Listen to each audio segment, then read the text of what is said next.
What to do if your creative forces are boiling and bursting outward, but you don't know how to draw? And drawing on the grid will help a lot. And I will also show you a couple of tricks how to make your asymmetrical image symmetrical if you need to. And the second one, how to change the proportions of your image. So no silk painting today, but with me, Ilona Store. I have this butterfly as a reference, but you can draw absolutely anything this way. This is an A4 format and the size of the grid for this case, 2.5 centimeters or 1 inch, seems to me optimal. To begin with, we need to outline the grid in the image itself. And the first thing you can do is to draw the grid on the picture. But if you don't want to spoil the picture, then you can cover it with the transparent foil, and I will put it in a regular plastic paper sleeve and use a permanent marker so as not to smudge it. And I will put a grid on the foil, and it will be like a template that can be used again and again in your future projects. In one direction and the other.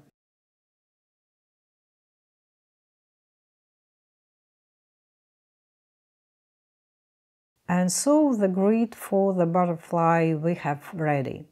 For convenience, I will number the squares so that I know how many squares vertically and horizontally we will need.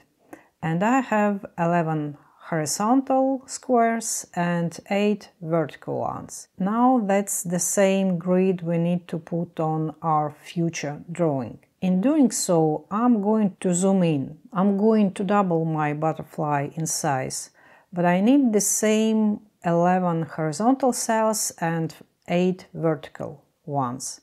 Maybe you don't need to change the scale, then leave the size of the grid the same.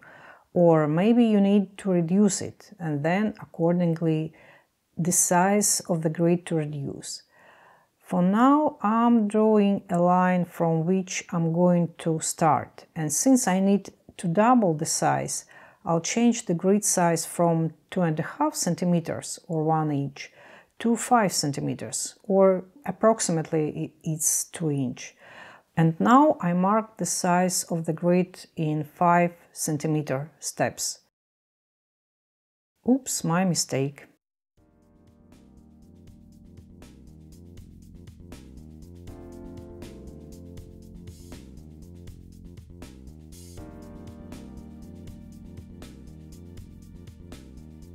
This will be the 8th cell, the 7th, and so on.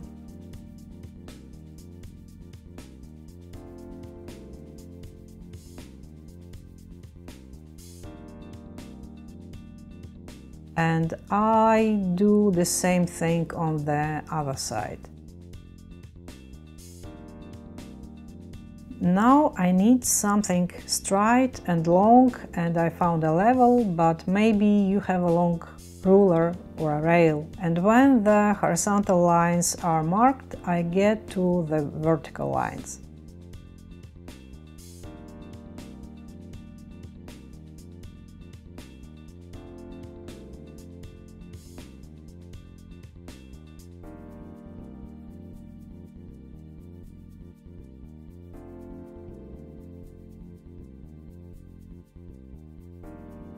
And I cut off the excess paper. You don't have to do that, but I thought it would be more convenient for me.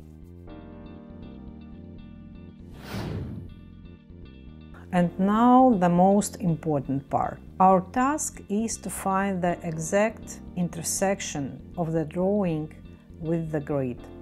I put points. You can put serifs, it doesn't matter. It's important somehow to mark these places. And the square numbers just help not to get confused and not to get lost in the drawing.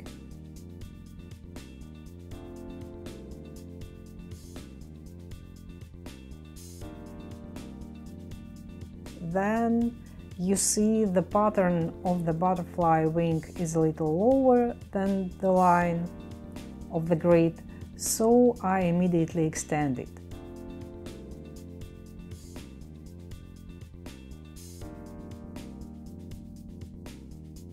The main thing is to find the exact point of intersection with the lines of the grid and trace the character of the line connecting these points. I hope that the principle is clear, and please let me know in the comments if it's so.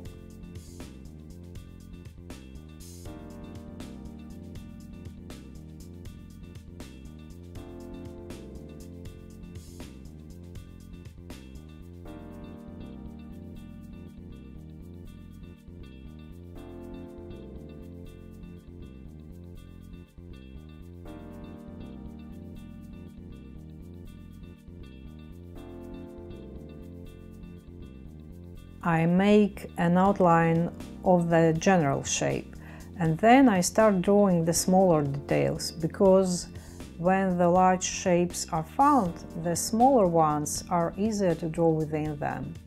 See, the third white spot doesn't get on the grid, and I skip it for now, and draw a fourth one that gets on the grid. And now draw a third between them. In the same way, I draw the other white shapes.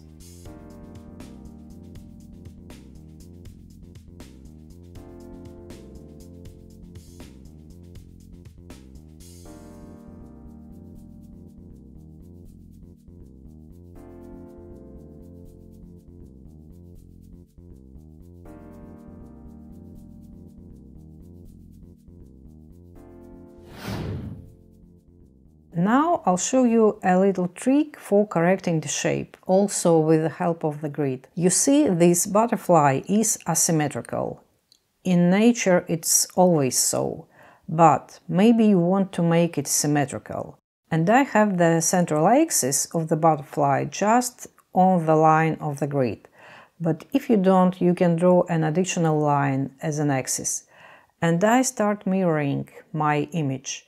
And it will be even easier and simpler if you mirror the numbers too, or turn on the countdown. This time you can use your own drawing instead of the reference. All in all, it's simple, just a little attentiveness and patience. And another type is, if you want to change the proportions of your reference, let's say make it smaller horizontally without changing the height dimension.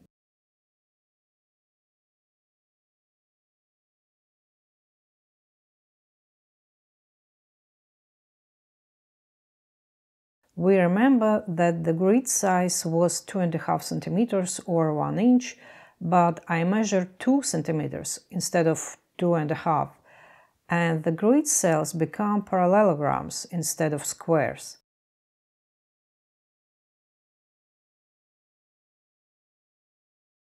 If this video is helpful for you, I would like to see your reaction to it, and thanks to all who respond.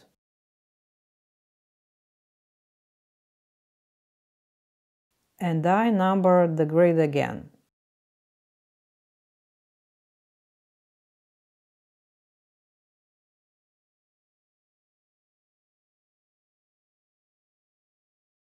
In the same way, I look for the intersection points of the butterfly with the grid and repeat all the same way. You may think that your drawing is not similar to your reference. Don't let this bother you. If you find the exact points of intersection, then you are fine, and a couple of millimeters don't make much difference. As a result, the butterfly is more slender, narrower.